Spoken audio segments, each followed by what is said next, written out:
It was 5 in the morning. The restaurant was empty. The lights were low.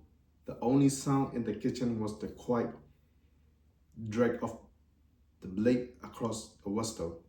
That was the moment I understood what it meant to truly care about your craft.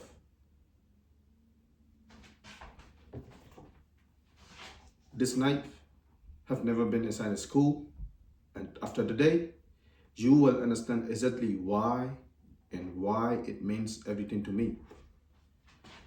Hello everyone, my name is Pedro and everybody know me as Zai, and what I'm holding right now is my personal Yanagiba, my traditional Japanese sushi knife.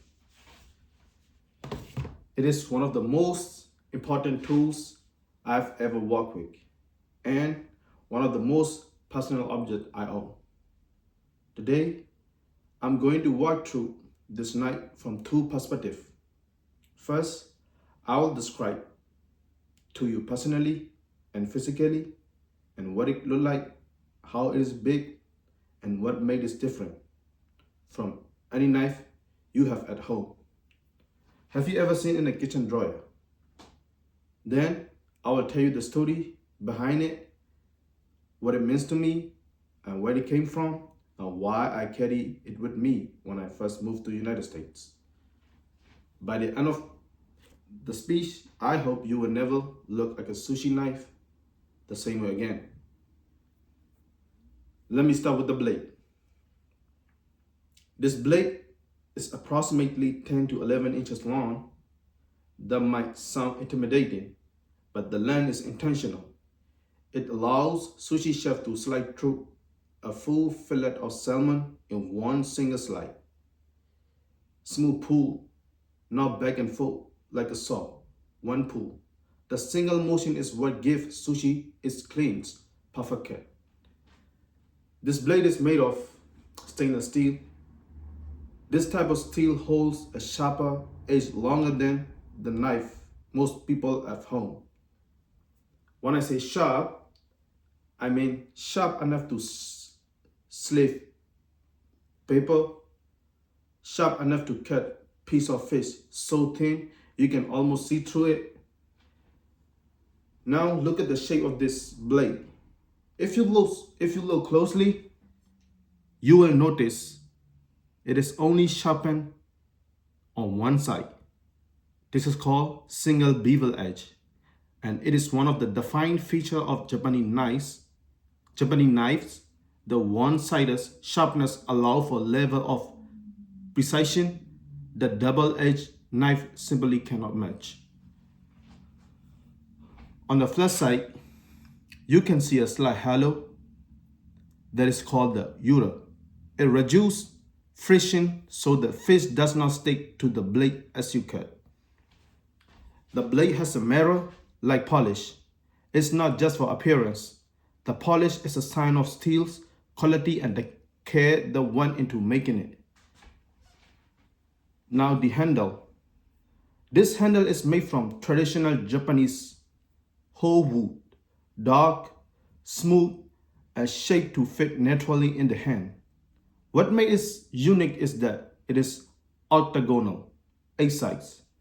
At the first, that sounds unusual, but those 8 sides give your hands a consistent grip angle every single time you pick it up.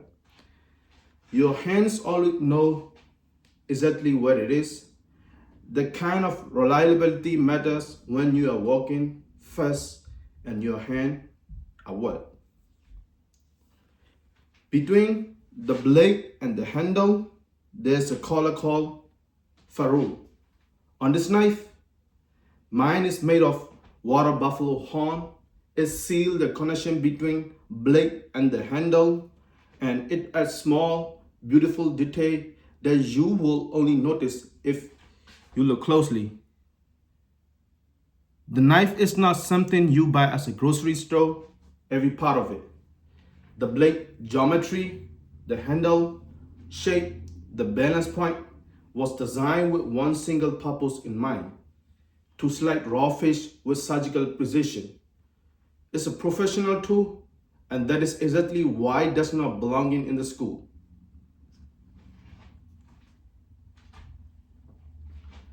I bought this knife myself. Nobody gave it to me. I save for it, I research it, and choose it carefully. That matters to me because everything is represents I own. I work as a sushi chef at an AFC franchise store for almost a year. Every single day, this knife was in my hand. I came in before customers arrived, set up my station, and start breaking down fish and everything. And every morning, the first thing I did was check this knife. Was it clean? Was the edge still sharp? Did it need to be hung before service? Taking care of this knife was not optional. It was part of the job. It was part of being professional. In Japanese kitchen culture, there's a belief that your knife is an extension of yourself. A chef who cares for their knife, cares for their craft. Learning to use this knife properly took me weeks and weeks and weeks. The forging, the angle of the cut, the pressure of the pull, how to let the weight of the blade do the work instead of forcing it. Those were not skills I learned in a day. They came from repetition, from mistakes, from paying attention to try again. When I moved to the United States, I did not bring much with me, but I brought this. It's one of the most only physical objects that travel with me from the chapters of my life. From Myanmar, from kitchen, from who I was before, I became a college student in Utica, New York.